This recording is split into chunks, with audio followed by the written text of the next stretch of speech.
Hello, welcome back to Great Ideas, the series where I mispronounce philosophers. But this week I have practice, so let me present On Friendship by Michel De Montaigne, transferred from Middle French by M.A. Screech. It comprises of 7 chapters that vary in length that were taken from Montaigne's seminal work, Essays, that was first published in 1580. He's probably the reason that we have the word essay as it is now, because in Middle French it meant attempt, and that's what his essays were to him. He was just trying to explain his thoughts. And then the word essay was coined by Francis Bacon, and now essay means short, non-fiction story.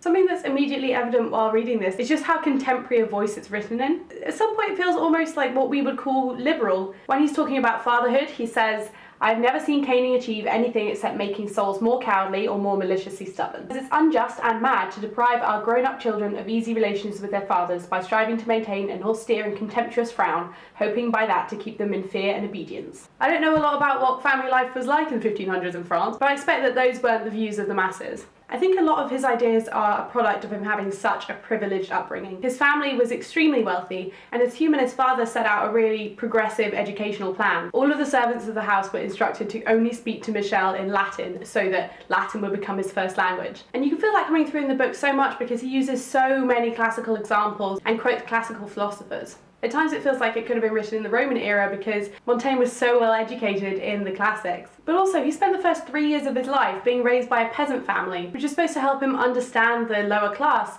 and really increases his humility and relatability from having that sort of spectrum of life set before him. So let's go through some of the content. The first chapter is the titular one, On Friendship. It's only about 20 pages long. In it, he's discussing his friendship with Etienne de la Boétie and says that true devotional friendship is the most fulfilling aspect of his life. For the perfect friendship which I am talking about is indivisible. Each gives himself so entirely to his friend that he has nothing left to share with another. The second essay is only 10 pages long, and it's titled That It Is Madness to Judge the True and the False from Our Own Capacities. The third essay is called On the Art of Conversation and is easily the most discursive. Studying books has a languid, feeble motion, whereas conversation provides teaching and exercise all in one. He feels very strongly about the art of conversation, and he goes on to talk about how to respond to conversations appropriately and basically explains how he is the calmest, argumentative partner ever. There is in truth no greater silliness, none more enduring, than to be provoked and enraged by the silliness of this world, for it makes you principally irritated with yourself. The fourth essay is called On Idleness, and it's only 2 pages long,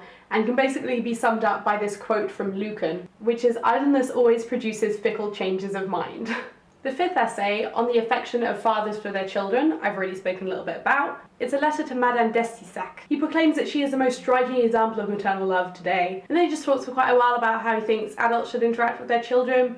Obviously, loads of classical examples, lots of meandering. The sixth essay is called On Moderation, and I think the first sentence of this just sums up Montaigne's writing style and gift with words. Things which in themselves are good and beautiful are corrupted by our handling of them. Great, love it, gritty. And the 7th and last essay is called That We Should Not Be Deemed Happy Till After Our Death, in which he basically gives a few examples of people that have had really great lives and then ended up dying in jail, or the opposite. Montaigne's style of writing is very conversational, it's very anecdotal, but it also mixes in some serious philosophy. And in that way it was really nice and easy to read. But one big problem, there are huge underlying tones of misogyny throughout this, and it's really sort of wrecked it for me. I know there was such inequality between the sexes back then, but considering he has such contemporary thoughts about lots of other areas of society, it astounds me how sexist he still manages to be. He says, "It seems right to me somehow that women should have no mastery over men save only the natural one of motherhood." Motherhood, ladies, that's all we get. So if you can get over the casual misogyny, this is actually just a nice book to read from an intelligent man just sharing his thoughts about stuff. Yeah, this has been On Friendship by Michel De Montaigne. Next week we'll be discussing A Tale of a Tub by Jonathan Swift, which I do not have yet, but I need to get my hands on. Leave your thoughts down below and I'll see you soon. Bye.